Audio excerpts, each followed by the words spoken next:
Dan nanti saat akhir acara akan dibacakan pertanyaan yang paling menarik dan juga relevan supaya dapat dijawab secara langsung oleh narasumber kita hari ini. Oke, yang pertama kita langsung saja ya. Kita masuk ke sesi panel yang pertama dengan Ibu Rosalia Setiati menggantikan Bapak Wahyu Purwosito yang berhalangan hadir. Saya bacakan sedikit CV dari Ibu Rosa. Beliau merupakan lulusan S1 jurusan Perikanan Fakultas Pertanian UGM dan menempuh S2 Manajemen Pemasaran di STIE IPWI Jakarta. Beliau juga sudah mengawali karir di BSN sejak 1999 dan kini menjabat sebagai koordinator kelompok substansi pengembangan standar lingkungan, kehutanan, perikanan, dan kelautan pada Direktorat Pengembangan Standar Agro, Kimia, Kesehatan, dan Halal di BSN. Bu Rosa juga aktif sebagai Lead Auditor 9001, Lead Evaluator SNI Award, dan aktif sebagai anggota Komite Teknis Perumusan SNI dan member Working Group dari ISTC. Hari ini Bu Rosa akan menjelaskan mengenai SNI Madu, yaitu sebagai jaminan kualitas mutu. Mari kita simak paparannya. Selamat pagi Bu Rosa. Silahkan Ibu, waktu dan kesehatan. Selamat pagi Mbak Caca. Suara saya bisa terdengar dengan jelas? Terdengar jelas Bu. Silahkan ya. Saya pakai headset nih. Baiklah. Selamat pagi Bapak Ibu yang hadir di Zoom ini. Assalamualaikum warahmatullahi wabarakatuh. Ya, salam sejahtera untuk kita semua. Ya, saya di sini menggantikan Pak Wahyu, Direktur Pengembangan Standar Agrokimia, Kesehatan dan Halal, yang mendadak tadi malam ada tugas untuk mendampingi pimpinan. Mudah-mudahan saya tidak mengecewakan Bapak Ibu ya. Baiklah, sesuai dengan request nih dari panitia diminta menyampaikan tentang SNI untuk jaminan kualitas mutu madu. Nah, dalam ini mungkin saya lebih jauh nanti akan sampaikan tentang SNI 8664 2018 yang judulnya Madu. Silakan next. Ya, kalau kita bicara SNI Madu, ruang lingkupnya standar ini menetapkan pengelolaan pasca panen dan persyaratan mutu madu yang diperdagangkan untuk konsumsi meliputi madu hutan, madu budidaya, dan madu dari lebah tanpa sengat atau trigona. Jadi ini sebenarnya SNI 8664 ini merupakan gabungan dari dua SNI ya. Revisi penggabungan dua SNI yang lama, yaitu SNI 3545 tahun 2013 tentang madu, dan SNI 7899 2013 tentang pengelolaan madu ya. Hal ini dimaksudkan agar cakupan SNI itu menyeluruh mulai dari pengelolaan pasca panen hingga penentuan persyaratan madu. Nah, di sini standar tidak mencakup tentang formulasi madu ya, yang maksudnya yang ditambahkan bahan non madu yang biasanya kalau di industri ya. Jadi ini yang madu asli gitu ya. Kalau Bapak Ibu ingin mengetahui madu yang asli seperti apa, bisa menggunakan SNI ini ya. Nah, SNI ini sebenarnya dirumuskan oleh Komite Teknis 6502 hasil hutan bukan kayu yang sekretariatnya ada di Kementerian KLHK ya, di KLHK, Kementerian Lingkungan Hidup dan Kehutanan. Walaupun sebenarnya kalau kita lihat di SNI ini kan nanti di dalamnya mencakup juga yang budidaya ya. Memang idealnya sebenarnya SNI ini kan dirumuskan oleh satu komite teknis tersendiri ya, berdiri sendiri begitu. Sebagaimana di ISO maupun di Kodek. Bisa next ya. Mohon maaf Mbak Caca, waktunya berapa ya? 10 menit Bu, silakan. 10 menit ya. Oh, kalau gitu kita harus cepat ya. Baiklah, jadi tadi disampaikan ya, cakupannya ada madu hutan, madu budidaya, dan madu lebah tanpa sengat. Mungkin ini saya skip saja, nanti bisa dibaca ya. Next ya. Nah, cakupan dari SID ini kan mencakup pengelolaan pasca panennya dan mutu dari produk madu itu sendiri ya. Tadi gabungan dari 2 SNI. Berikutnya yang next ya, yang dicakup dalam pengelolaan pasca panen. Nah, di dalam SNI ini dijelaskan ada beberapa metode dalam melaksanakan pengelolaan pasca panen. Jadi ada metode peras yang prinsipnya ya madu dikeluarkan dari pot atau sarang ya. Kemudian dengan cara diperas hingga madunya keluar. Kemudian dengan metode sedot itu prinsipnya madu dikeluarkan dari sarang dengan cara disedot hingga madu tertampung ya. Jadi madunya masih di sarangnya ya. Kemudian yang tiris, kalau tiris ini prinsipnya madu dikeluarkan dari sarang dengan cara membiarkan madu menetes dari sarang. Ini tentunya sarangnya diambil. Kemudian ekstraksi, prinsipnya madu dikeluarkan dari sarang dengan teknik sentrifugasi. Jadi ini lebih mungkin menggunakan peralatan ya, yang lebih modern ya ekstraksi ini ya. Nah untuk sebenarnya untuk beberapa metode ini peruntukannya juga berbeda-beda ya. Untuk peras dan sedot itu biasa digunakan untuk madu lebah yang tanpa serat. Kemudian untuk tiris untuk madu hutan. Kemudian ekstraksi itu untuk madu budidaya. Mungkin secara lengkap di berikutnya itu slide berikut itu lebih jelas.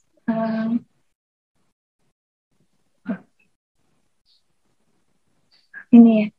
Oke, nggak apa-apa sebenarnya. Oke. Mungkin ini slide-nya agak berbeda ya. Sebentar. Oke, saya langsung ke syarat mutu. Jadi maksud saya begini, untuk metode apa tadi, yang 4 metode tadi, peras dan lain sebagainya, di bawah ada penjelasannya. Nanti Bapak Ibu jika berminat bisa melihat di slide berikutnya. Atau membaca SNI-nya ya. SNI-nya bisa dibaca di akses SNI itu. Bisa dilihat langsung. Nah, ini mungkin yang Bapak Ibu perlu ketahui tentang syarat mutu madu. Jadi ada kelompok uji organoleptik dan uji laboratoris ya kalau kita ingin mengetahui syarat mutu madu. Kalau organoleptis itu tentunya yang melakukan haruslah panelis ya. Jadi biasanya dilakukan oleh panelis 3 orang panelis gitu ya, memang yang sudah sehari-harinya dan punya keahlian untuk menguji madu gitu ya. Karena ini yang diukur adalah bau dan rasanya itu khas madu seperti itu ya. Kemudian untuk uji laboratorisnya ada 11 ya, sebenarnya ada 11 parameter yang 2-nya ada di slide berikutnya. Nah, parameter utama di dalam kita mengetahui madu ini asli atau enggak itu biasanya ditunjukkan dari nilai aktivitas enzim diatase dan hidroksimetilfurfural ya. Jadi nilai ini kalau di SNI ini ada berbeda-beda memang. Kalau untuk madu hutan, untuk aktivitas enzim diatasenya minimal 1 ya. Kemudian untuk madu budidaya itu minimal 3. Dan untuk madu sengat minimal 1. Nah ini juga biasanya itu mengujinya ini langsung ya, begitu dipetik atau dipanen tuh langsung diuji ya. Yang ini ada tanda bintangnya ini.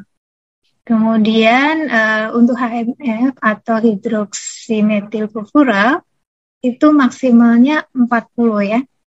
40. Nah kita tahu ya kalau madu misalnya nilainya sampai di atas 50 itu tentunya madunya udah dinilai rusak ya menurut referensi gitu ya. Untuk SNI ini kita menetapkan maksimalnya 40 untuk ketiganya ya.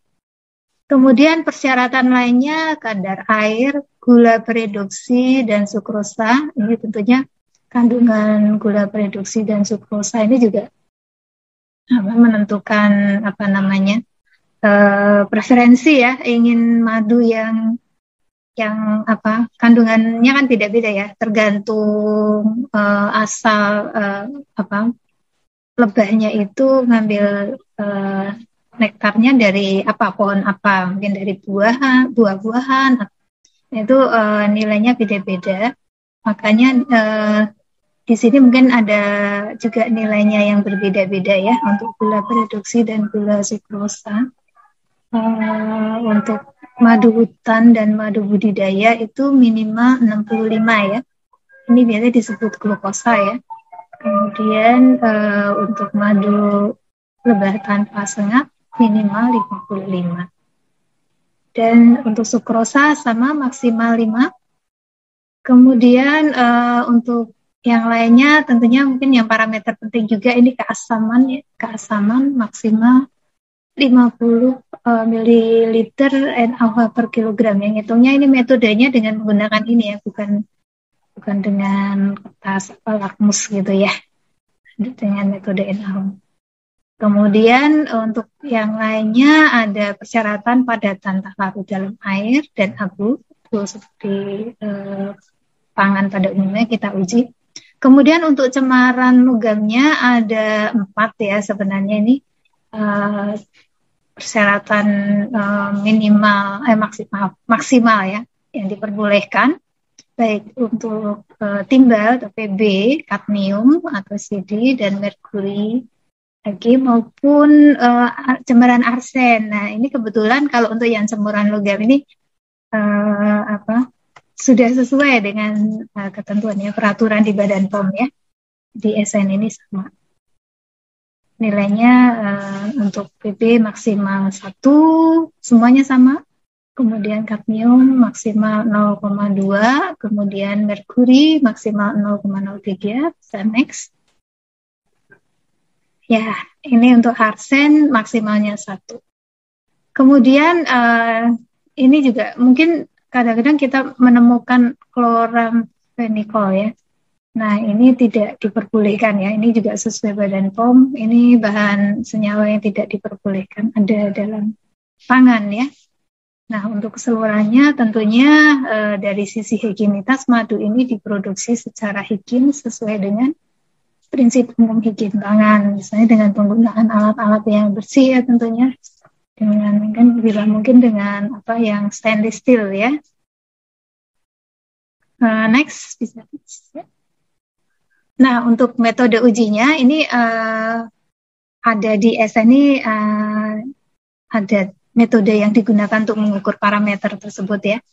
Jadi caranya tadi seperti misalnya uji keasamannya, tentunya metodenya ngikutin yang di SN ini ya untuk mendapatkan persyaratan nilai-nilai yang disyaratkan di SN ini.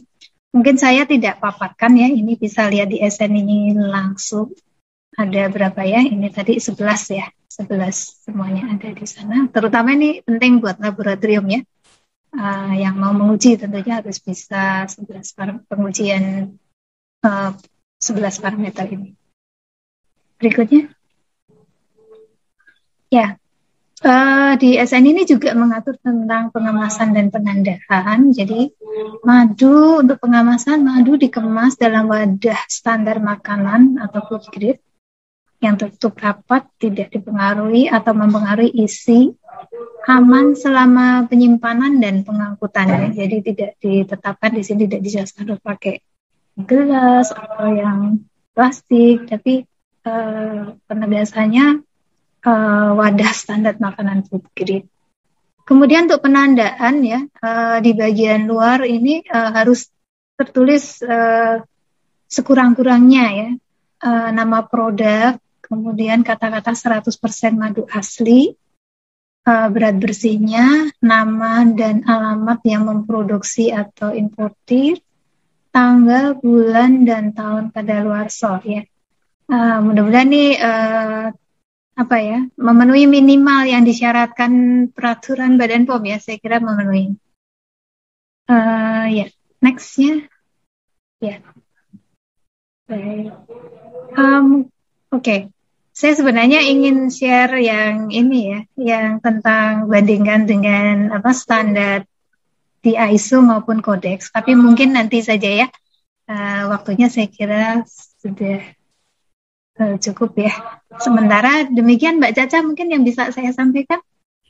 Ya, Ibu Rosa, mohon maaf Ya, tadi terima infonya kasih. sedikit salah. Untuk waktunya silahkan jika ingin ada yang disampaikan lagi, Bu. Masih ada waktu. Oh begitu. Ya, mohon maaf tadi Oke. ada kesalahan informasi di awal. Oke.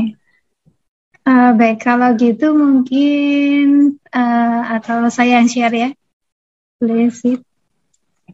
Karena tadi udah saya lanjutin.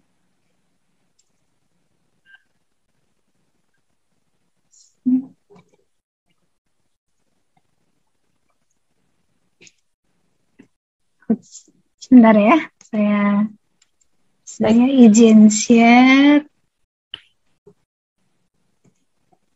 Mungkin sambil saya menyampaikan Ya, juga, Ibu, oke. kepada peserta hadirin yang sudah bergabung, untuk seluruh materi nanti akan kami bagikan linknya di akhir acara, jadi jangan khawatir, bisa disimak terlebih dahulu paparan dari para narasumber kita.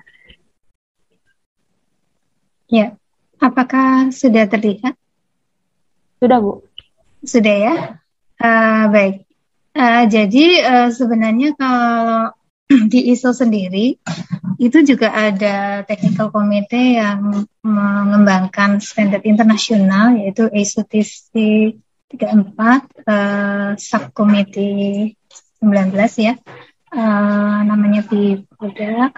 Nah, sekretariatnya di SAC dari Cina. Dibentuknya tahun 2017 ya. Ini sebenarnya komite ini juga relatif baru ya kalau 2017.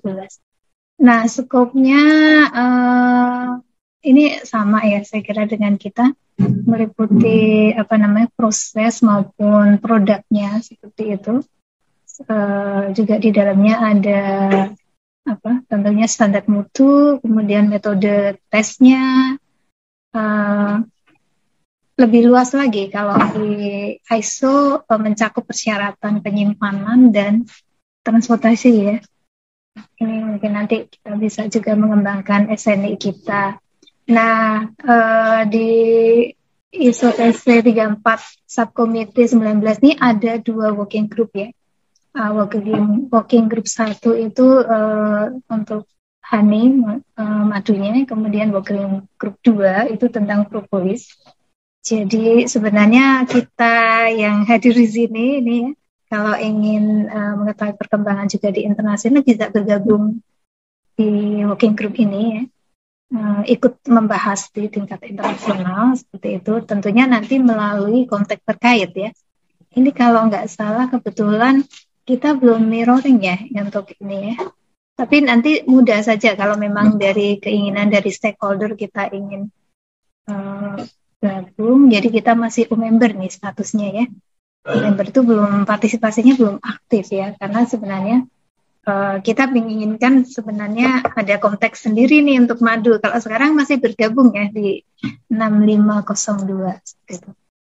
Kemudian next ya, ya ini beberapa apa ISO ya yang sudah dibuat tentang royal jelly, yang sudah ditetapkan tentang royal jelly ini tentunya sudah publish begitu dari ISO. Kemudian yang sedang dalam tahap pengembangan ada 3 ini, tentang management standard for royal jelly production, kemudian di propolis specification-nya ya, spesifikasi ini seperti persyaratan mutunya ya, kemudian depollens juga untuk persyaratan mutunya.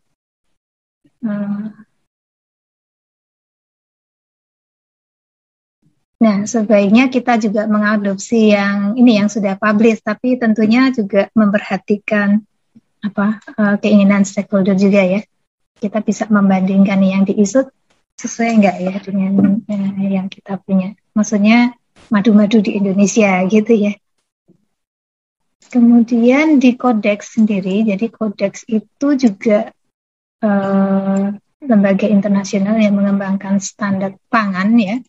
Ini juga bicara tentang madu, jadi di sana juga ada komitinya Jadi ini GXS 1981 itu standar tentang madu ya, standar Pohani.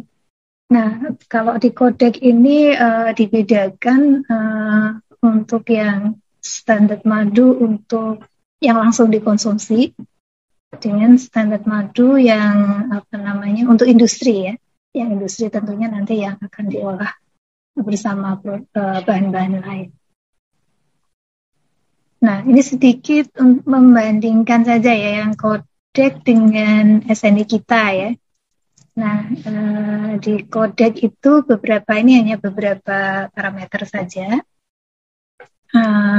Untuk kadar air itu memang di kita lebih longgar ya. Kadar airnya ya, maksimal 22. Kalau kodek menetapkan maksimalnya 20%. Kemudian untuk glukosa itu kodek menetapkan minimal 60. Kalau SNI kita menetapkan minimal 65. Kalau untuk sukrosa sama ya, maksimal 5. Kemudian untuk padatan tak larut dalam air maksimal 0,1 untuk kodek. Kalau SNI kita maksimal 0,5. Jadi ini dalam hal ini tentunya tidak ada penambahan pada madu tersebut ya, ini masih semuanya madunya adalah madu asli ya. Seperti itu. Mungkin itu ya tambahannya ya. Saya kira itu Mbak Caca yang bisa saya sampaikan. Terima kasih. Mungkin nanti kita ke tanya jawab kalau ada pertanyaannya. Saya kembalikan ke Mbak Caca.